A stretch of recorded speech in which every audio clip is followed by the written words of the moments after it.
Imagine o silêncio.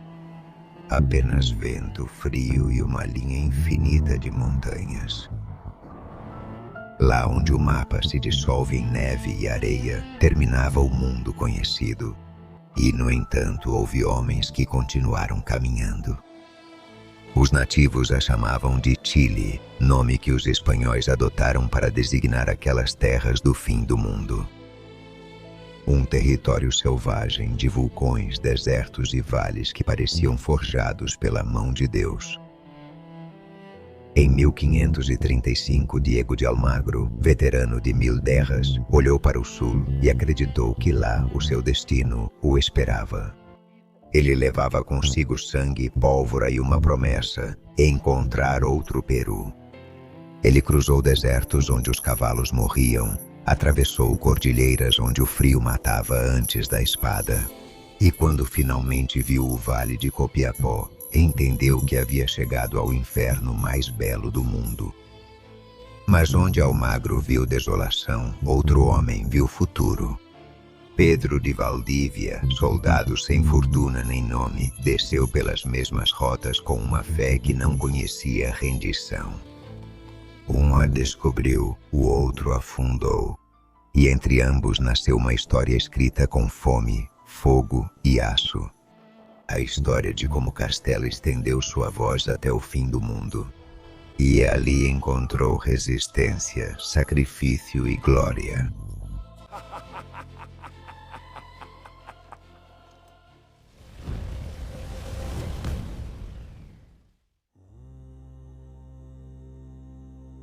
Me chamo Diego de Almagro para servi-los. Hoje vou contar minha história nas terras do Chile. Servi junto com Francisco Pizarro na conquista do Peru. E tomamos Cusco em nome do rei. Mas logo surgiram diferenças quanto aos limites das governadorias. O imperador Carlos V havia assinado em Toledo as capitulações que concediam a Pizarro a Nova Castela. E a mim, o adelantado da Nova Toledo, com mandato para descobrir e governar rumo ao sul, mas sem fronteiras marcadas com precisão. Para evitar um conflito maior, decidi partir. Em meados de 1535, reuni meus homens em Cusco. Éramos cerca de 500 espanhóis veteranos de campanha a pé e a cavalo. E milhares de auxiliares andinos encarregados das cargas e de... Também vinham clérigos, intérpretes e famílias. Nossa missão era reconhecer terras, abrir rotas e estabelecer a autoridade de Sua Majestade onde ainda não havia chegado. Seguimos pela rota do Colassulo e adentramos o altiplano do Colau. O terreno era frio e elevado, os passos difíceis. Os povos ao longo do caminho nos observaram com desconfiança e mantivemos disciplina durante a marcha.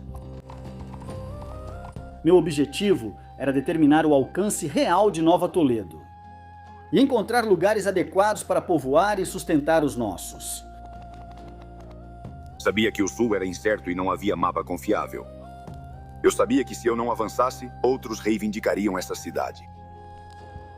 Seguimos a rota por Paria, Tupiza e Tarija, adentrando-nos em regiões onde nenhum europeu havia passado antes.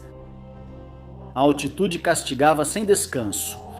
Muitos dos índios auxiliares morreram e os cavalos exaustos caíam. O milho estava escasso e os mantimentos se resumiam a algumas poucas rações de charque e água gelada. Ele a transformou em um lugar. A disciplina é a única coisa que nos mantém de pé. As noites eram tão frias que as armaduras ficavam cobertas de geada e os homens amanheciam com as mãos dormentes. E a cada dia deixávamos algum companheiro para trás, sem tempo para cerimônias. Meus capitães, Rodrigo Orgonhês e Juan de Saavedra, mantiveram a ordem. Orgonhês cuidava do avanço e dos revezamentos, Saavedra marchava à frente com pequenos grupos de reconhecimento. Foi ele quem encontrou o caminho que nos permitiria descer para terras mais baixas. A viagem durou meses. Quando finalmente deixamos para trás os cumes, o mundo mudou de rosto. O gelo deu lugar a um deserto sem fim. O solo era árido, sem sombra nem água, e os homens caminhavam cobrindo o rosto para se proteger do sol. No horizonte, apareceu uma linha verde entre a areia. Não sabíamos o que havia ali, mas todos entendemos que o fim da travessia estava próximo. Era o Vale de Copiapó, a primeira terra habitável que pisamos após meses de gelo e areia. Lá finalmente descansamos. Os nativos nos receberam com desconfiança, mas sem hostilidade. Eram agricultores e pastores que cultivavam junto ao rio e viviam em pequenas aldeias. Tomei posse do lugar em nome de Sua Majestade, o Imperador. Terras à vista. Depois de recuperar as forças, continuamos em direção ao sul. Atravessamos os vales onde habitavam os diaguitas, pessoas trabalhadoras e disciplinadas com vestígios da organização do antigo Império Inca. Em alguns lugares encontramos caminhos e tambos do Tahuantinsuyo, sinal de que o domínio dos Incas havia chegado até ali antes de nós. Após semanas de marcha, chegamos ao Vale do Concagua, onde estabeleci o acampamento principal. De lá, enviei pequenos grupos de exploração. O capitão Juan de Saavedra avançou mais ao sul, até o Vale do Mapocho, e voltou com notícias de um território fértil, com rios, madeira abundante e clima ameno. Foi ele quem descobriu Valparaíso. Não havia metais preciosos, apenas terra fértil. A esperança de encontrar um novo Peru se desvaneceu. No final tenho que voltar para Cusco. Parece que há problemas com Pizarro. Nos primeiros meses de 1537, iniciamos o retorno. Fui o primeiro a ver aquelas terras do Chile e com isso achei que tinha cumprido meu dever. No entanto, a paz não me esperava. Ao chegar, encontrei o Peru dividido. Os partidários de Pizarro e os meus estavam em guerra aberta. Eu sustentava que Cusco pertencia à minha governadoria de Nova Toledo, enquanto os Pizarro o reivindicavam como deles. Mi capitán Pizarro, nombrado por Dios y mi rey. Soldado. Em 1537, minhas tropas ocuparam Cusco para assegurar minha autoridade, embora por pouco tempo. Francisco Pizarro enviou de Lima seu irmão Hernando com reforços. Nós nos enfrentamos na Batalha de Las Salinas em 6 de abril de 1538. Perdi e fui capturado. Fui preso na fortaleza de Sacsayhuaman. Fui acusado de rebelião e de usurpar a autoridade real. Apenas segui as ordens dadas pelo meu rei.